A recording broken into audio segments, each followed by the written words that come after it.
Olá, boa noite. O É Notícia inicia hoje a série de sabatinas com os candidatos à Prefeitura de São Paulo mais bem colocados nas pesquisas de intenção de voto. Cada edição receberá 2 candidatos com tempos iguais, 26 minutos para cada um. Neste primeiro programa, recebemos a candidata Marina Helena, do Novo, e na segunda metade, Pablo Marçal, do PRTB.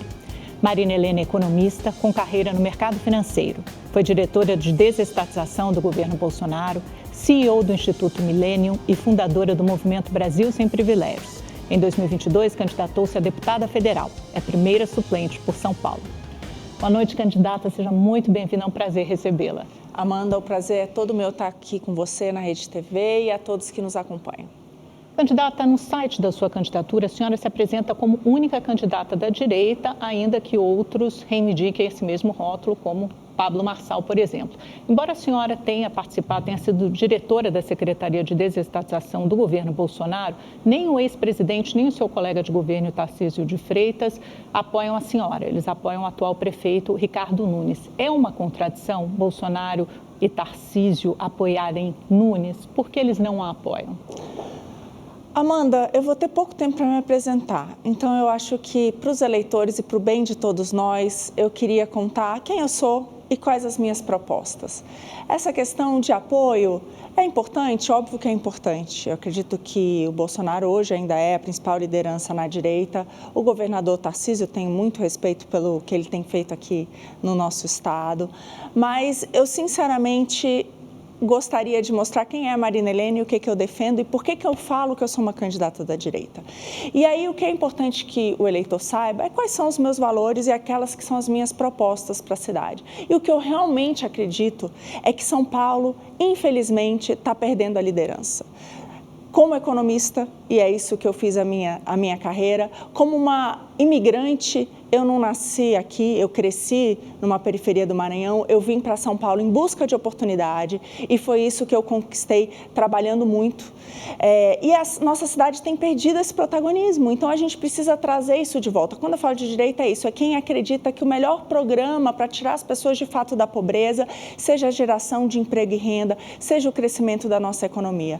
Então, outro ponto importante, a questão da segurança. Hoje essa é a maior dor do paulistano, a gente vai falar sobre isso, mas é sim acreditar que o lugar de bandido é na prisão e que a gente precisa ter uma cidade segura e não passar a mão na cabeça de bandido. É acreditar numa educação que ensine e não cheia de ideologia e que ensine de fato a ler e escrever aquilo que a gente não está fazendo aqui na capital. Então, serviço de saúde que funcione e também acredito em fazer mais com menos e não aumentar imposto, como foi o que aconteceu nessa última gestão de maneira espantosa para um governo de direita, que a gente acredita que o dinheiro é melhor empregado no bolso do cidadão e não na mão do Estado. Então, são esses valores que eu pretendo mostrar em cada uma das minhas propostas.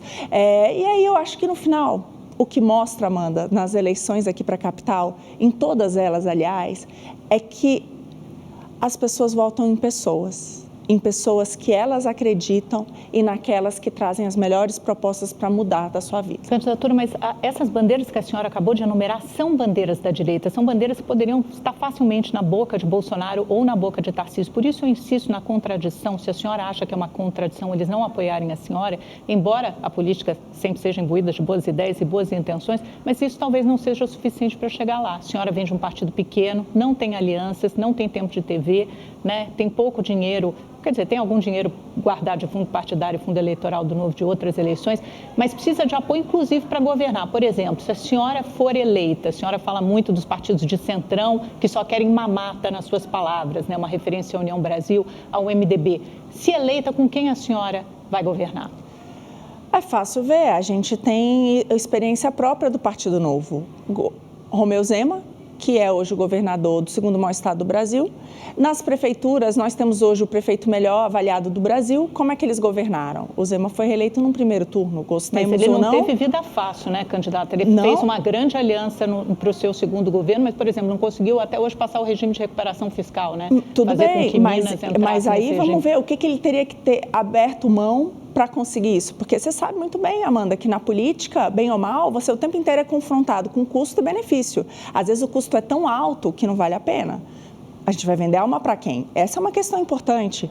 Independente de qualquer coisa, ele foi reeleito num primeiro turno. Ser reeleito num primeiro turno, eu acho que já é, bem ou mal, uma ele foi reverendado pela população como um bom governador. Mas a senhora acha que a direita, por exemplo, Bolsonaro e Tarcísio, tiveram que vender parte dessa alma para fazer alianças políticas e viabilizar um governo, viabilizar uma eleição? E aí é o que você tem ali de moeda de troca, o que está sendo pedido na hora de aprovação de alguma proposta. O que eu vejo aqui em São Paulo, sinceramente, é que a gente tem um orçamento muito alto, até demais.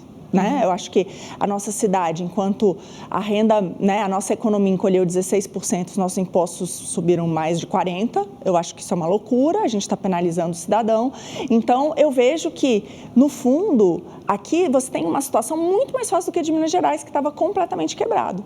Então, na hora disso, essa barganha que você vai ter com a Câmara é muito mais tranquila do que em outros lugares em que você, de fato, tem um orçamento que não está ali. Então, é mais fácil você se ater aos seus valores, aquilo que é melhor para a população, e ceder menos naquilo que não deve ser cedido nunca. A sua experiência no setor público foi principalmente na diretoria de desestatização, né, que Isso. cuida de um tema muito específico. A senhora não ocupou um cargo eletivo, não tem essa experiência política. O que a senhora diria para que o eleitor vote na senhora para governar a cidade mais importante, mais rica, mais complexa do Brasil?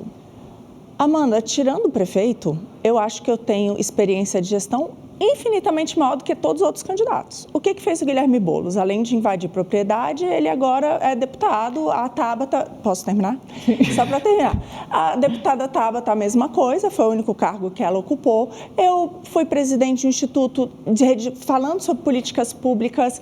Fui, sim, da secretaria de um ministério que equivalia a um ministério. O trabalho que a gente fazia equivalia a um trabalho de um ministério, como é hoje o Ministério do Planejamento, onde está lá a Simone Tebet. E outra coisa, a gente foi responsável por indicações para 700 empresas onde a União tinha participação, terrenos da União inúmeros, melhorar a governança de todas essas empresas. Ali a gente era responsável por indicar nomes para mais de 5 mil nomes para esses lugares. Então, assim, de fato, é comandar um time gigante. E o que foi feito dentro das estatais, que é importante que a população saiba, tá aí, ó. A gente teve, de novo, pela primeira vez, um prejuízo da Petrobras, gente. Com petróleo onde está, não faz nenhum sentido. Outra coisa, as empresas tinham um prejuízo no governo Dilma de 30 bilhões, a gente levou para lucro de mais de 200 bilhões.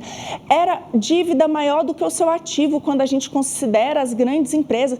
Conseguiram quebrar a Petrobras, uma coisa que é inacreditável. Como é que conseguiram quebrar uma empresa como a Petrobras no desgoverno da Dilma? A gente colocou isso em ordem, a causa em ordem. E assim, quando a gente soma tudo isso, foi realmente um absurdo. Eu estou falando, quando a gente soma lucratividade, melhora de ativo, queda de dívida, a gente está falando de 1 trilhão e 300, Amanda. 1 trilhão e 300 bilhões. Gente, isso é 10 anos de orçamento de São Paulo. Então, foi essa arrumação que a gente fez na casa, que é o quê? Colocar pessoas sérias e competentes, que é o que eu quero fazer na cidade de São Paulo. Colocar nas secretarias, colocar nas subprefeituras, pessoas honestas e competentes. Foi isso que o governador Romeu Zema fez lá em Minas Gerais e foi reeleito no primeiro turno. É isso que o prefeito melhor avaliado do Brasil, com 93% de aprovação, fez em Joinville e está funcionando. Então, isso funciona. É que sempre tem que passar pela política, e sempre tem que passar por alianças, consensos, isso é inevitável. Mas eu estou te dando alguns exemplos de pessoas que, sem dúvida, passaram pela política, mas tem duas formas de passar pela política. Por exemplo, o Zema, na sua reeleição, ele foi apoiado, inclusive, por partidos de esquerda. Por quê? Porque eles estavam tão traumatizados com o Pimentel e com a gestão do PT que eles preferiram apoiar o Zema do que outro candidato da esquerda. Então, isso se mostra... Isso por que fizeram isso? Porque teve prefeito que se matou, Amanda, antes. Por quê? Porque não tinha repasse do Estado e não conseguia pagar os seus fornecedores, não conseguia pagar os seus funcionários, de tão quebrado que a administração da esquerda deixou o Estado. Então, tem formas de fazer política. Eu quero dizer é que quando você faz uma boa política pública também, que resolve os problemas da população, você também consegue apoio político, entendeu? Vamos falar então um pouquinho desse orçamento de São Paulo, né? Já que a senhora é egressa do mercado financeiro, entende muito de contas públicas. É o terceiro maior orçamento da União e as contas estão saudáveis, estão relativamente em ordem. Isso vem depois depois de uma renegociação importante que o governo Haddad, do PT, conseguiu fazer quando ele estava à frente da prefeitura. Todos nós brasileiros estamos pagando até hoje. Não, mas a dívida de São Paulo caiu para menos da metade. E as outras administrações seguiram com isso. Por exemplo, você teve a cessão do Campo de Marte aqui, que também trouxe um alívio para as contas, e também a reforma da Previdência Municipal, que diminuiu o déficit. Hoje, eu vi aqui o número, fui procurar o número, a gente tem aqui uma dívida que corresponde a 26% da receita de São Paulo. Então, onde está o problema? Por que é tão difícil implementar boas políticas públicas, fazer o dinheiro chegar na ponta, na população?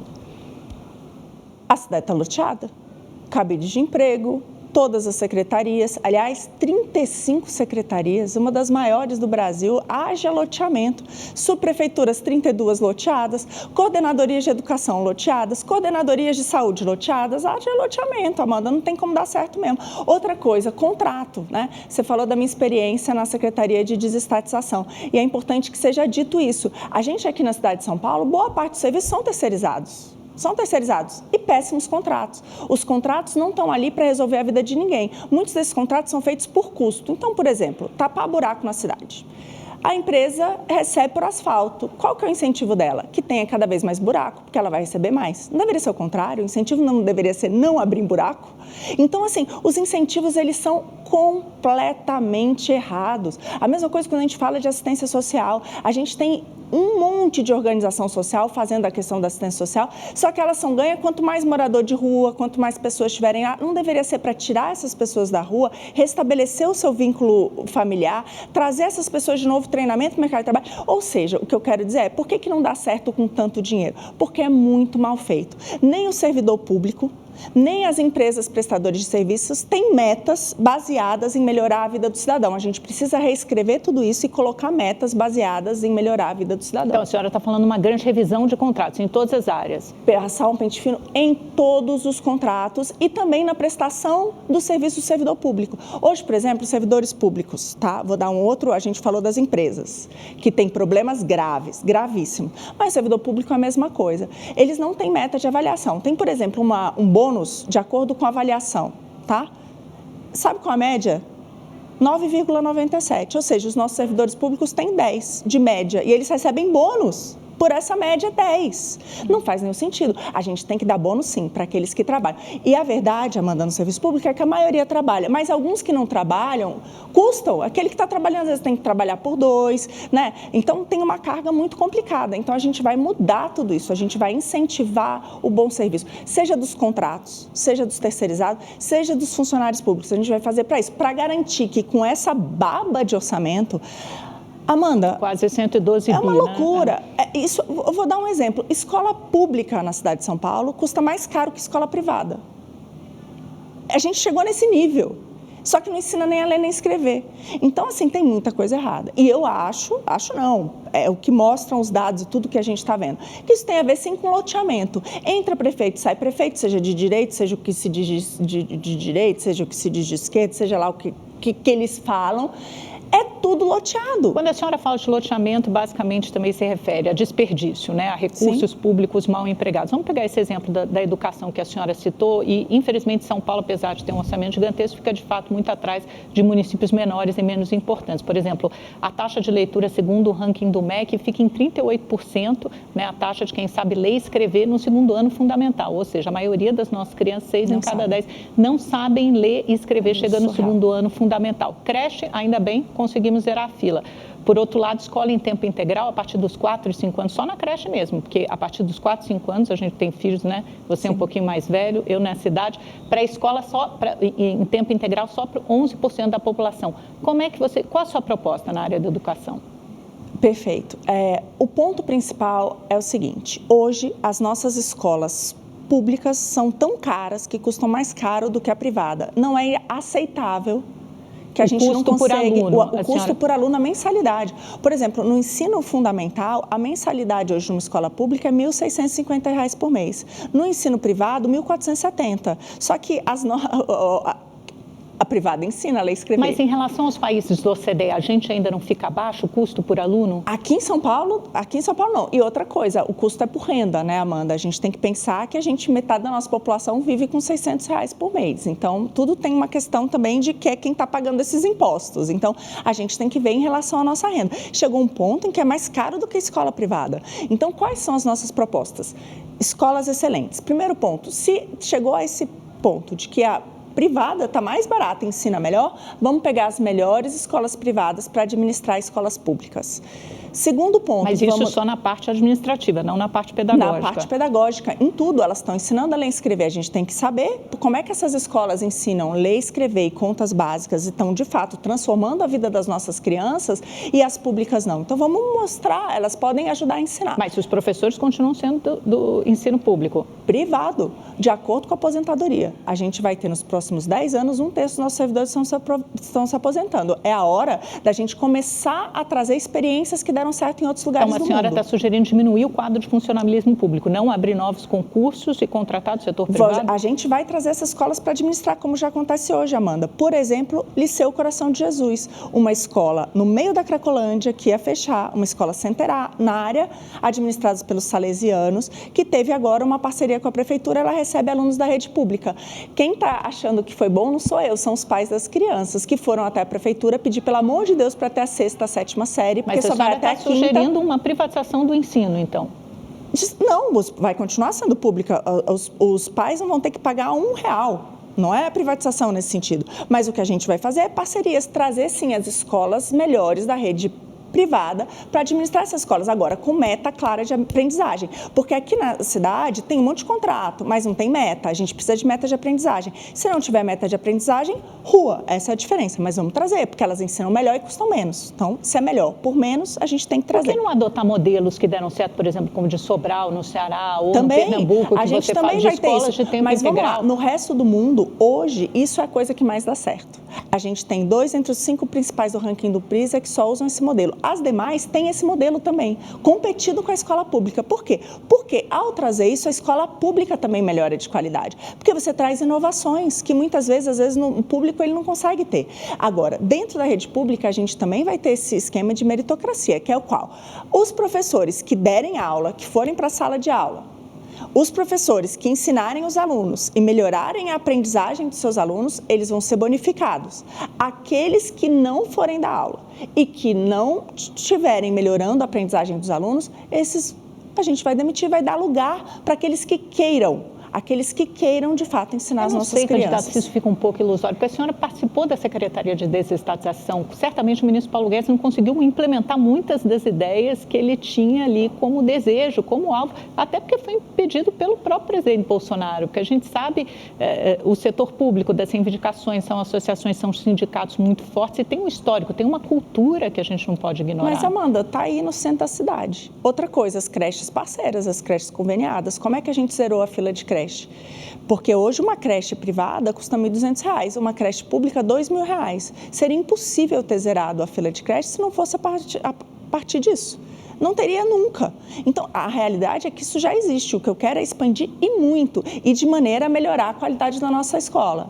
E isso funciona no resto do mundo, isso é importante. Os estudos mostram que esse modelo é o modelo que mais beneficia as crianças mais pobres do mundo. Então, o que a gente está querendo trazer para cá é essa tecnologia que já funciona. Candidata, na segurança pública, a senhora defende tolerância zero, já falou em internação compulsória para quem está há mais de 5 anos na Cracolândia. O seu vice é um coronel da PM, né, o Prial Neto. Hoje, o modelo do Estado, em parceria com a Prefeitura, é atacar esse problema, enfrentar o problema da Cracolândia a partir do ponto de vista da perspectiva da segurança pública, saúde e assistência social. Como será a sua abordagem se eleita? Em relação à Cracolândia? A Cracolândia. E depois, de uma forma mais ampla, a segurança pública. Vamos Perfeito. focar na Cracolândia. Em relação à segurança, que isso aí vale até mais forte para a Cracolândia, né? Então, em relação à segurança pública, a gente precisa, de fato, ter uma tolerância zero com a criminalidade. Hoje, nós gastamos 1 em cada R$100 desse orçamento absurdo que a gente tem aqui na capital com segurança. É pouquíssimo, Amanda. A minha ideia é triplicar esse orçamento e sobra dinheiro em lugares que não deveria estar sendo gasto, e essa é a prioridade. Defina. A Tolerância Zero foi um programa que deu super certo em Nova York e que tem sido adotada por outras cidades aqui mesmo no estado de São Paulo e que tem sido muito efetivas em reduzir, de fato, a criminalidade. E o que ela consiste? Primeiro, homens na rua. Tem um mínimo de homens que precisam estar na rua para dar sensação de segurança para a população. E mesmo quando a gente conta a polícia militar aqui que está na nossa cidade, a gente tem um índice muito menor do que deveria. Por isso, a minha primeira proposta é dobrar o efetivo da Guarda Municipal. Porque a gente precisa de pessoas, de fato, bem treinadas e bem armadas. E aí eu falo, por exemplo, hoje a Guarda tem fuzil, mas toda ela deveria ter sido treinada para ter. Mas é porque essa não é a função da GCM, né? A GCM tem a função de preservação do patrimônio, preservação... Já tem um entendimento diferenciado, inclusive do Supremo Tribunal Federal, de que ela tem força de polícia.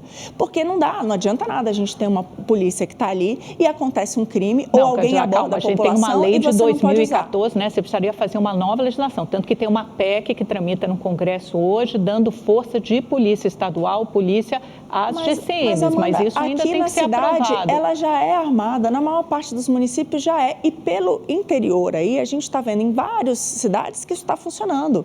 Então, não tem nenhum impedimento de que a gente possa usar para isso. Mas isso é um perigo, é um risco grande, porque se você não tiver um controle adequado dessas polícias, um treinamento adequado dessas polícias, acabam se tornando um risco para a sociedade. A gente está falando de mais de 800 horas de treinamento e treinamento constante, sem dúvida nenhuma. A gente precisa treinar, mas a gente precisa proteger a nossa população. Isso, para mim, é fundamental. Não tem nenhum patrimônio na cidade que seja mais importante do que a nossa população. Então, o primeiro ponto é ter, de fato, uma guarda e integrada com a Polícia Militar e a Polícia Civil. Segundo, tecnologia, mas também tem que estar integrada. Hoje, você chega lá na Cracolândia, tem uma câmera da Prefeitura e outra do Estado em cima. Por que não é utilizada a mesma imagem? Porque a Prefeitura não conversa com o Estado, o que é um absurdo. Então, tem essas câmeras pela cidade que levam nada a lugar nenhum, que deixam um criminoso famoso quando compartilha aí pelo WhatsApp, mas que no fundo não está levando para a polícia, que pode vir atender rápido e solucionar aquilo, evitar, né, às vezes, a criminalidade. Então, a gente precisa de inteligência artificial, não da forma como é, e integração entre as polícias. Isso é fundamental. E, terceiro lugar, tem muita gente em serviço administrativo, e eu não quero guarda municipal em serviço administrativo, como 1 em cada 3 estão. Eu quero ele na rua fazendo ronda, na hora que os pais estão indo levar os seus filhos na escola, na hora que as pessoas estão indo trabalhar no ponto de ônibus e está escuro. Então, se a gente fizer essa ronda constante, isso também melhora muito. Então, Candidata, esse é o ponto. Deixa só, é que a gente só tem uns 4 minutinhos de entrevista, só para passear rapidamente por 2 temas que eu acho importantes. Primeiro, tem uma PEC de segurança pública que o governo federal deve apresentar o texto em breve para integrar a segurança, né, para ser mais ativo na segurança. União, Estado, municípios, definir qual a função de cada ente federativo. A senhora vê com bons olhos essa iniciativa? Olha, depende muito de como é feito. Eu acho que as cidades e os estados, eu acredito no federalismo. O que é isso? Você dá cada vez mais autonomia para cidades, estados e menos para o governo federal. Por quê? Porque quem está perto da população é principalmente o prefeito, depois o governador, depois a gente tem o presidente. Outra coisa, as dores são regionais, Amanda. Aqui na cidade de São Paulo, você vai ter locais específicos do crime. Por isso que é tão importante pegar a guarda e fazer com que ela esteja, de fato, junto com a PM, com a Polícia Civil. Por quê? Porque qual que é o bairro onde tem a maior criminalidade? Que tipo de criminalidade? Então, esses pontos são muito locais. Quem mais entende a dor da população é quem está mais próximo na ponta. É ali que você sabe onde é que está o buraco, onde é que está a violência, onde é que está cada coisa. Então, eu acredito que isso vai ser bom se isso der mais força, cada vez mais força para a ponta, que é o quê? Que é a cidade, e depois disso o governo do estado, depois o governo federal. É isso que eu vejo para todas as políticas públicas. Políticas públicas muito centralizadas lá em Brasília costumam o quê? Ter muito recurso, levar muito nosso recurso e a gente não vê, de fato, uma melhora do serviço na ponta para o cidadão. Candidata, 2 minutinhos para a saúde, que depois eu quero um compromisso final da senhora. Para atacar as filas imensas que você tem ainda para fazer exames, para os médicos de especialidades, como a senhora pretende enfrentar? Qual a sua Nosso proposta? programa chega de filas, esse é o maior problema da população. Então, hoje, se você for tentar marcar uma consulta da prefeitura e ultrapassar 30 dias, seja para uma consulta de especialista, seja para um exame, você vai ganhar uma bolsa e vai poder fazer isso na rede privada. simples e prático. Vai ser assim. É o modelo de Israel, né? Que a senhora exatamente. Se inspira. E de alguma maneira também foi o Corujão do Dória. A gente vai fazer essas parcerias. A outra coisa é aumentar hoje, você tem horário comercial para fazer consulta e exame. Não faz nenhum sentido. As pessoas podem querer ir à noite, podem querer ir nos finais de semana. A gente vai ampliar também isso da rede pública para ajudar nessa zeragem. E aí, gestão, né, Amanda? Hoje, 1 em cada 5 não comparece. Então, você tem que ligar antes, tem que ver se a pessoa vai mesmo. E também demora tanto tempo que o cara às vezes até esquece, porque não precisa mais daquilo, que é um absurdo. Então, de fato, a gente vai reduzir as filas fazendo essas parcerias, dando a bolsa para você marcar na rede privada, se ultrapassar 30 dias, melhorando a gestão e melhorando os horários de atendimento. Eu acredito que isso vai melhorar muito essa situação. Candidata, em um minutinho, queria que a senhora se comprometesse aqui, um compromisso da senhora com a cidade de São Paulo, se for eleita, ou melhor, seu principal compromisso a gente tem muitos, mas o seu principal compromisso como prefeita se eleita? Meu principal compromisso com a cidade é um compromisso com a população.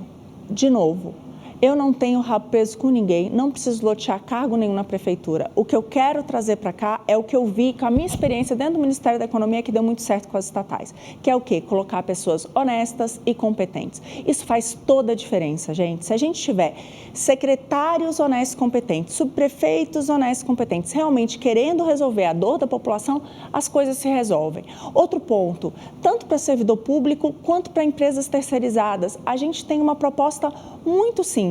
Eles vão ser remunerados de acordo com o serviço que eles estão propondo, não é por custo, não é por acordos, nada disso. A gente vai fazer o seguinte, prestou um bom serviço, ótimo, vai ganhar bônus, vai ser bem remunerado. Não prestou? Rua, esse é o ponto. A gente precisa dar lugar para aqueles que realmente querem prestar um bom serviço. Eu queria deixar aqui, eu sou Marina Helena, eu sou mãe de 2 filhos, aluna de 8, Theo de 4 meses, e estou aqui porque realmente eu quero construir uma cidade melhor para todos nós, onde eles tenham muito orgulho de viver. Se você quer conhecer mais sobre mim, só deixar aqui as minhas redes sociais, Marina Helena BR, vem conhecer um pouco mais das nossas propostas. Candidata, muito obrigada, um prazer enorme entrevistá-la, espero nos revermos em breve e na segunda metade, depois do intervalo, eu converso com Pablo Marçal, candidato pelo PRTB, não saia daí, é rapidinho. Na segunda metade do É Notícia, conversaremos com o candidato Pablo Marçal do PRTB. Empresário, autor de 62 livros, Marçal se apresenta como mentor de milhares de pessoas com promessa de desenvolvimento emocional e prosperidade financeira. Nascido em Goiânia, começou em um call center e hoje ostenta patrimônio de cerca de 200 milhões de reais.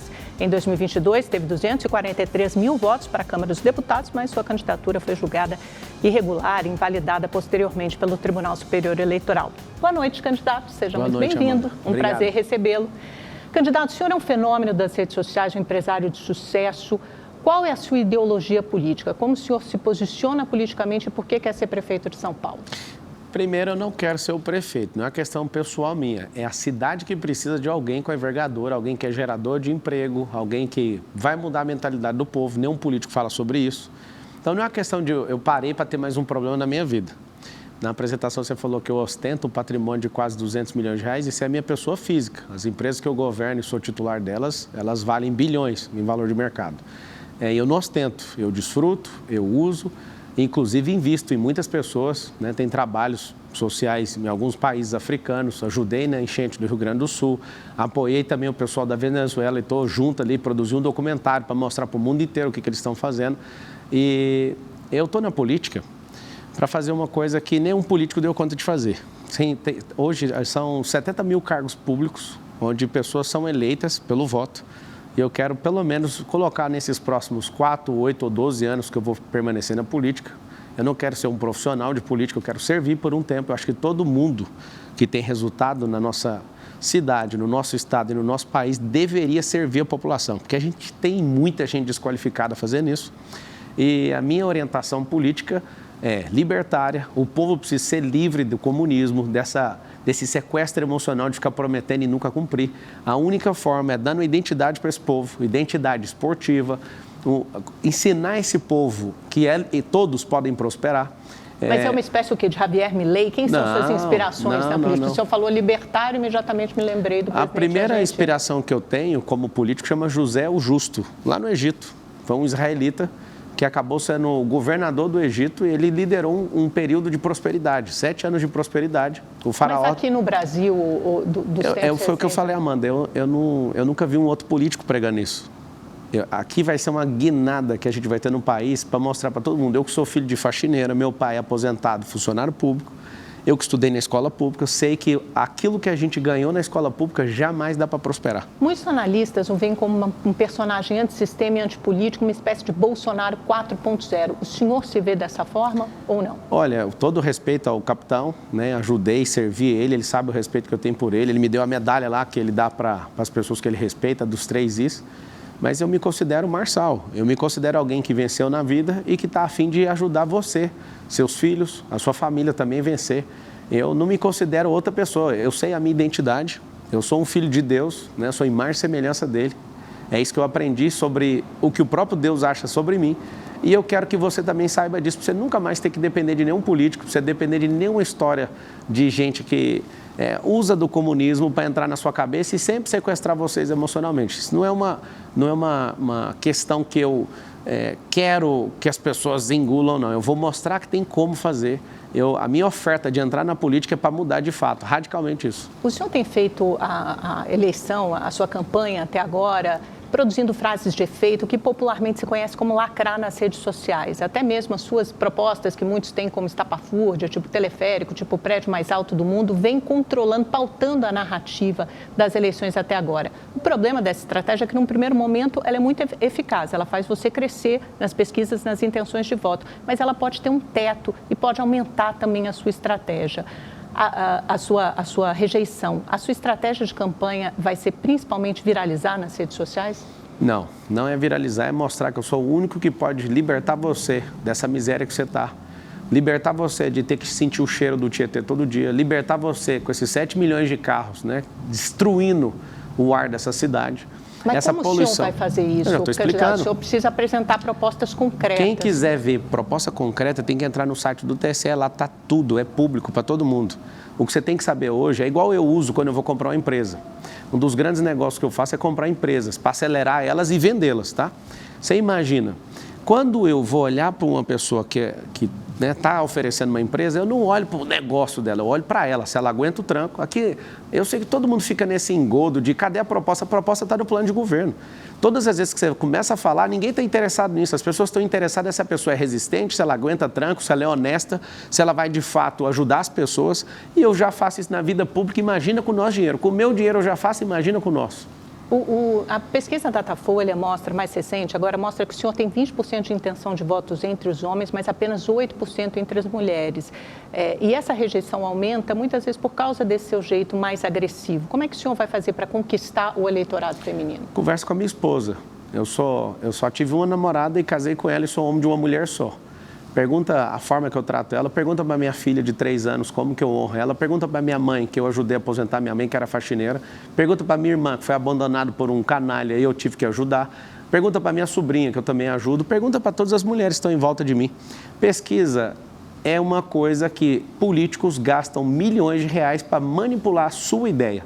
Você não é gado, você não tem que ficar norteado por pesquisa. Se você for no estádio de futebol, Amanda, você vai chegar no estádio de futebol, vai perguntar para Flamengo e São Paulo. Sou São Paulino. Fui assistir esse jogo. São Paulo ganhou do Flamengo de 1-0. Pergunta para... Pesquisa. Flamenguista, quem vai ganhar? Flamengo? São Paulino, quem vai ganhar? São Paulo?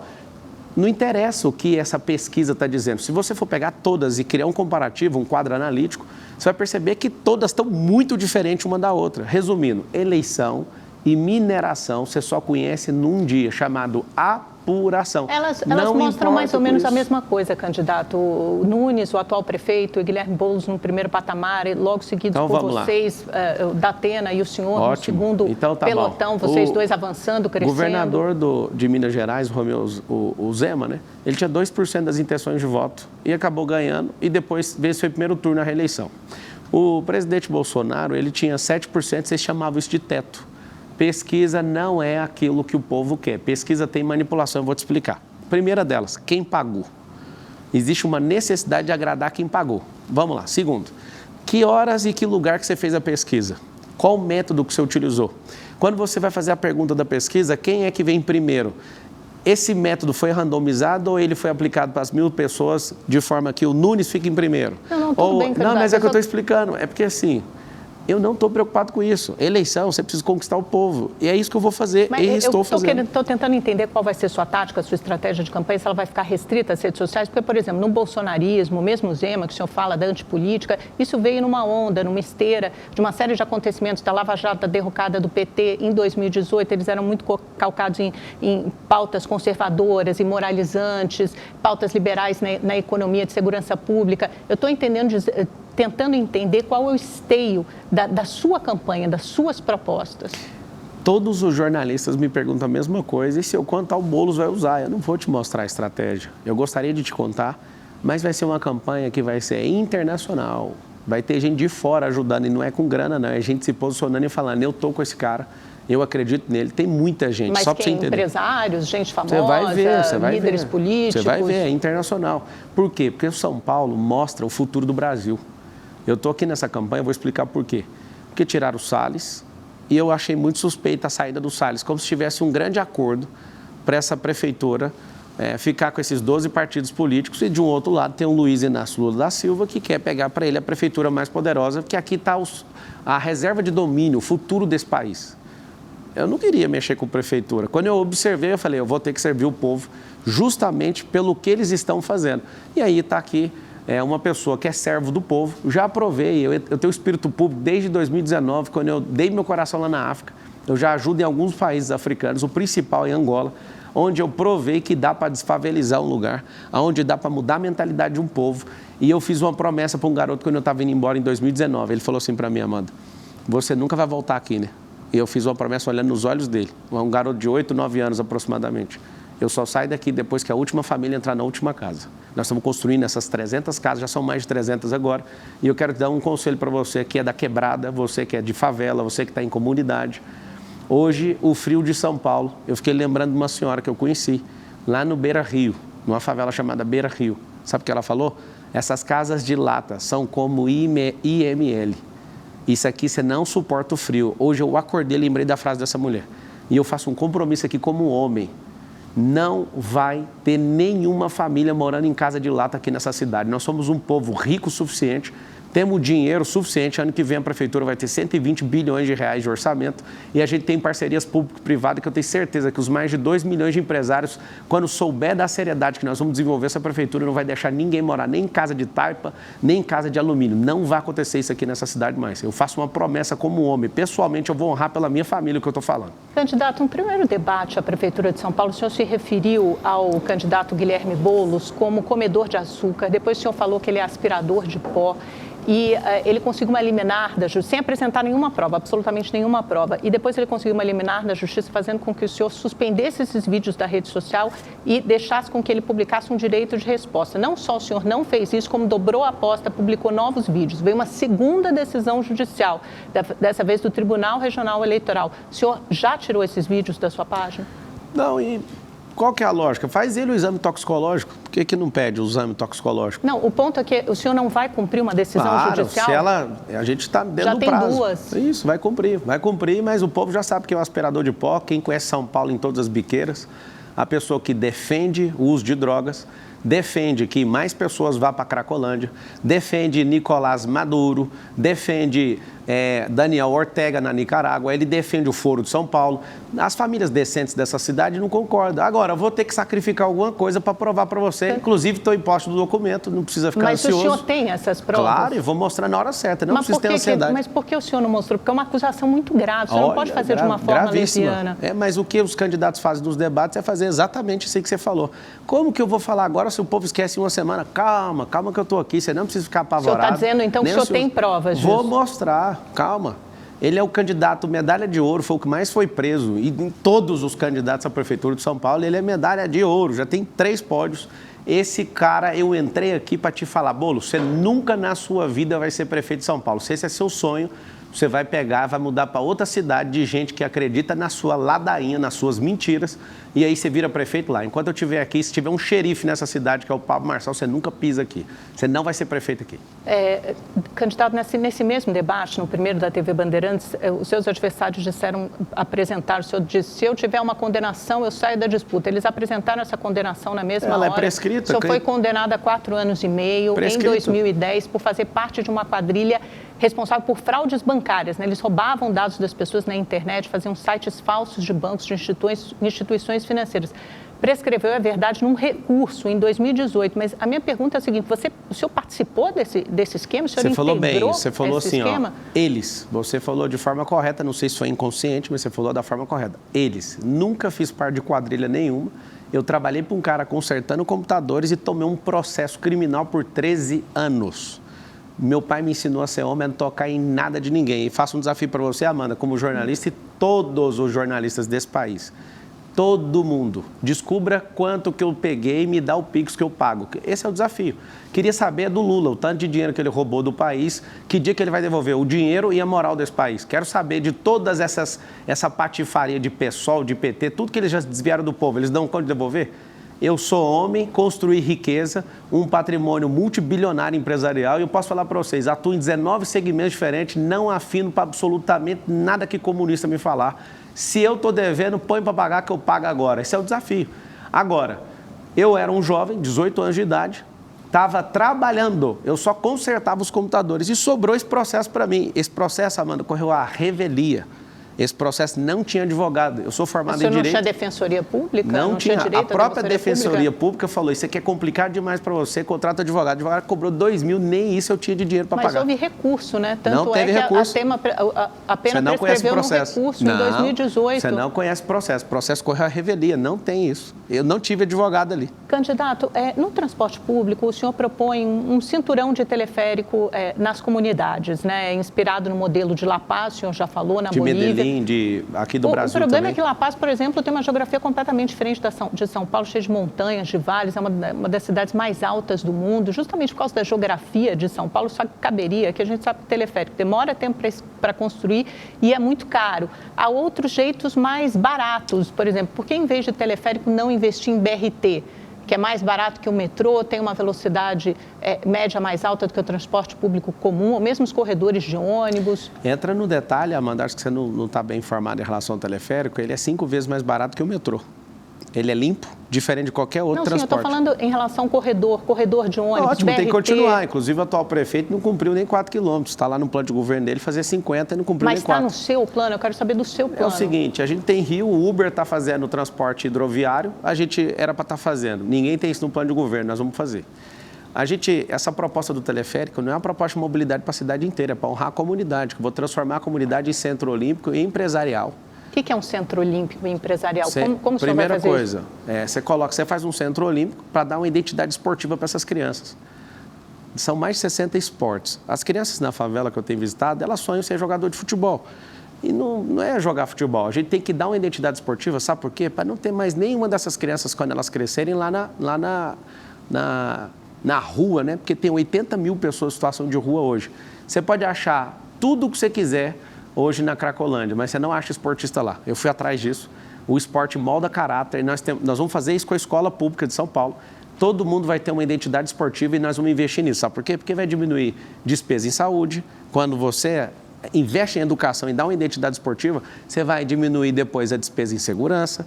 E aí esse teleférico é para honrar esse povo. Isso não é a solução de transporte. A solução de transporte mais inteligente que existe é levar centros de empreendedorismo para a favela. Eu quero criar ali centro gastronômico, hoteleiro, turístico. Esse teleférico é o transporte mais seguro do mundo. É um elevador na horizontal e ele não para você ter uma noção. Com a geografia de São Paulo, isso dá certo? Não tem problema, tem vários morros aqui em São Paulo. São Paulo também tem a geografia aqui não é o Chapadão. Essas comunidades, elas não precisam antes de saneamento básico, de urbanização, de regularização fundiária. Essas pessoas de habitações menos precárias, né? Porque como o senhor falou, mora em casa de lata, mora em casa de palafita. E a gente tem dinheiro para isso, a gente vai fazer isso. O negócio é que ninguém quer investir em você, eu quero que você me assista aqui, ó. Vou falar algo para você. Ninguém quer investir em vocês porque vocês são massa de manobra. Tem 2,5 milhões de pessoas que são tratadas, principalmente pela esquerda, como massa de manobra, para vocês ficarem aí. Toda vez que você ouvir o termo favela, favela é a ausência de governo. Comunidade, que é um plano nosso que chama Comunidade Forte, vai ser reestabelecida. Nós vamos reurbanizar e vamos investir. Só que eu vou contar um segredo para vocês. Como não investiram nessas últimas décadas, como aí no Panorama, que tem 80 anos essa favela, e vocês mesmos construíram a rua, para deixar que eu vou asfaltar isso aí para vocês. Aí na Vila União, na Quebrada aí, onde é a Zona Leste, no próximo ao Itaquerão, vocês estão precisando de poste de energia, só que precisa fazer a guia. Pode deixar comigo, eu vou pessoalmente aí fazer. Eu prometi e vou fazer.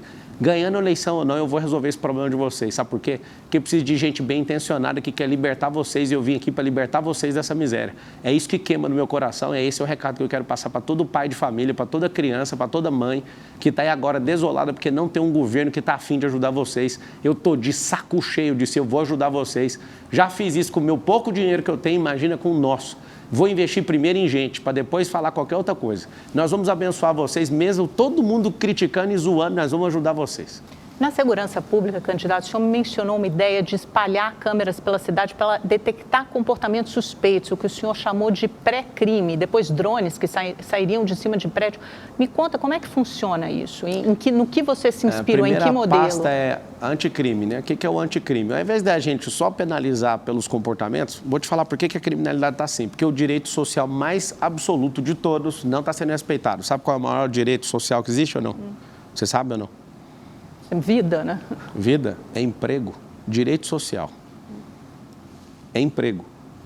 Você não tem seu direito social chamado emprego preservado. Então, nós vamos abrir empresas, vai ter uma secretaria de empresarização, sabe para fazer o quê? Para mais paulistanos abrirem empresas. Empresas que geram emprego, não é o governo. O governo tem que facilitar a abertura, abençoar o empreendedor para ele abençoar os trabalhadores. Tem mais emprego, tem mais renda. Quando tem emprego, diminui a mortandade e a criminalidade. A gente tem que parar de pegar o dinheiro público e ficar tentando tampar furo, colocar balde para pegar goteira. A gente tem que trocar a telha. Tem como pegar o dinheiro público e tratar efeito e tem como pegar o dinheiro público e tratar a causa. Uma das causas mais poderosas vai ser a empresarização, que inclusive, Amanda, cada empresa na cidade de São Paulo, que são mais de 2 milhões de CNPJs, terá um braço de ensino. Eles vão treinar em profissões do futuro, tecnologia, inteligência emocional, educação financeira. Por que nós vamos treinar as pessoas que trabalham nas empresas? E a empresarização, para todo mundo ter oportunidade de ter seu próprio negócio. Eu faço uma pergunta para você que é de São Paulo. Quem não quer ter seu próprio negócio? A senhora que gostaria de ir lá no Brás comprar sutiã, comprar roupas, modinha para a senhora vender. Quem que não gostaria de ter um lucro nisso? Nós vamos ensinar, seus filhos vão aprender na rede pública, vocês vão aprender através das 2 milhões de companhias que tem nessa cidade. Quem vai patrocinar isso é a prefeitura e eu posso garantir, a partir de 2025, todo mundo vai ser treinado para prosperar nessa cidade. Conte com isso. Candidato, mas o senhor não respondeu sobre a segurança pública e a Cracolândia e a segurança, porque tudo isso é um ciclo, eu concordo com o senhor, tem que ter mais emprego, distribuição de renda, menos desigualdade social, mas e a segurança pública, os GCMs e a Cracolândia? Vamos lá, a gente teve um aumento de 23% das pessoas em situação de rua por não ter inteligência emocional, por não investir em educação, por não ter identidade esportiva, eu já falei da causa. Sobre essa nova segurança que vai ter em São Paulo, a lei permite ter até 24 mil guardas no GCM. Hoje, a principal preocupação do paulistano é segurança. Com o anticrime, a gente vai usar tecnologia. Hoje, a cidade de São Paulo deve ter menos de 20 mil câmeras e essas câmeras não são eficientes porque elas não são controladas por uma análise. Ela não tem uma inteligência artificial por trás já para detectar e agir imediatamente. O que a gente vai fazer? Nós vamos colocar uma análise preditiva, que a gente, de forma estruturada, pegando o comportamento humano, a gente vai detectar comportamento e antes de acontecer, presta atenção, o que é um pré-crime?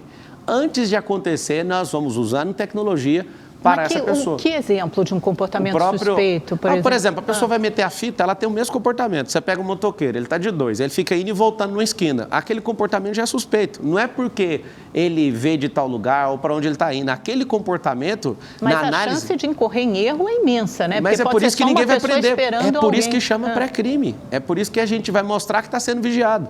A população de São Paulo vai agradecer, porque para controlar a segurança de 12 milhões de pessoas, a gente precisaria, sabe de quê? De 100 mil guardas. Só que a gente tem tecnologia para isso. Eu quero triplicar o efetivo da guarda municipal, levar para a escola, começar primeiro no distrito mais violento da cidade de São Paulo, que chama Pinheiros. Nós temos 96 distritos. Vocês aprovando como povo, sabe qual que é o problema dos políticos? Eles querem implantar ideias que custam bilhões. Eles não querem rodar testes primeiro para a população aprovar e falar isso aqui é o que a gente quer na cidade inteira, para depois rodar esses contratos multibilionários. Depois nós vamos colocar nos outros distritos até chegar aí no seu bairro. O que a gente tem que fazer para você entender? Nós precisamos de tecnologia, pelo amor de Deus. A nossa nação vai se tornar uma nação que é escrava da tecnologia. A gente não produz os nossos próprios carros, não produz computador, a gente não tem programador. Em algumas empresas eu tive que contratar programadores de outras nações, porque não acha aqui. Ninguém tem esse sonho aqui, a gente não treinou o nosso povo para isso. Então entenda que a gente não precisa ter centenas de milhares de câmeras igual em Londres. Lá tem câmera adoidado, só que não funciona. Falta pouco tempo para terminar a nossa entrevista. Tem uma pergunta que é importante fazer, que é o seguinte. Recentemente veio a público uma conversa do presidente do seu partido, o PRTB, o Leonardo Avalanche, dizendo que ele tem proximidade com integrantes do PCC. E ele menciona uma figura chamada Piauí, que investigações da polícia mostram que é o líder da facção criminosa na favela de Paraisópolis. E o senhor aparece numa foto há cerca de 2 semanas com o irmão dessa figura, do Piauí. O senhor sabia com quem estava se encontrando? Jamais. Ou foi coincidência? Jamais. Eu tirei foto com mais de 500 pessoas em Paraisópolis e um beijo para todo mundo que mora em Paraisópolis. Nós vamos servir vocês aí. Imagina, Amanda, eu ter que ficar pedindo certidão de nascimento de todo mundo que eu tiro foto. Não, porque são Sabe duas o que é engraçado? coincidências, Sabe o né? que é a coincidência? A coincidência é alguém pegar essa foto e por que não manda para a polícia e por que já não resolve? Por que só vira fofoca? Você entende que a imprensa hoje é uma fofoqueira?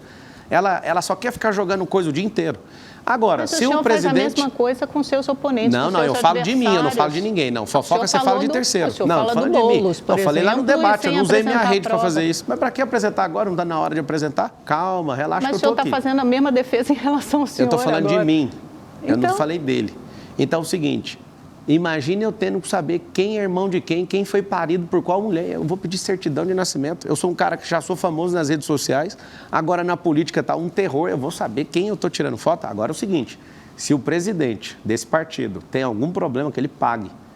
Quando eu recebi essa notícia, a primeira pessoa que eu liguei foi para ele. Se ele tem alguma ligação, se tem qualquer coisa de errado, que ele pague. E eu quero falar para vocês, não tenho partido, meu partido é Brasil. Eu estou no PRTB, agradeço aos Fidelix por me dar essa honra, ao Leonardo Avalanche por ter acreditado em mim, mas o meu partido se chama Brasil. E no futuro bem próximo a gente vai ter brasileiros que têm resultado podendo se candidatar sem partido político.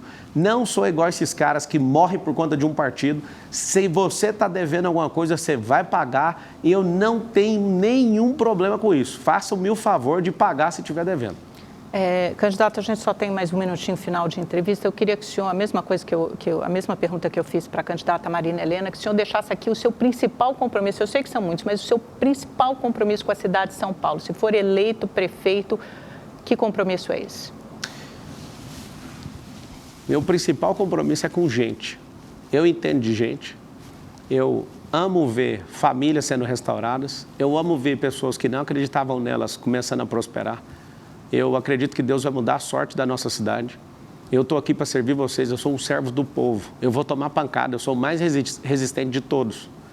Eu vim aqui, eu produzi mais milhões de impostos, gerei mais emprego, eu falo com mais gente, eu já servi mais gente, não só nessa nação como em outras. E eu quero pedir a sua confiança, me dá esse cargo. Me dá o problema gigantesco que é poder servir você. Que eu sou alguém que você vai se orgulhar todos os dias por você falar assim, ó, colocamos alguém que não era profissional na política, mas esse homem mudou a nossa vida. Eu quero investir meu tempo de qualidade, a melhor fase da minha vida, do meu auge de 37 anos de idade. Eu que tenho tudo o que eu já quis na vida, agora eu quero uma coisa que ninguém pode me dar, só você pode me dar. A maior nação de todas, o povo mais próspero da terra. Eu não consigo fazer isso sem sua ajuda. Me dá a chance de servir você em São Paulo para a gente mudar a realidade da nossa vida, parar com essa matança de gente que está aqui nessa cidade, parar com esse tanto de roubo que está nessa cidade, limpar esse esgoto, acabar com essa falta de mobilidade e faz o M de mudança, de mentalidade, de melhora que o Marçal está aqui.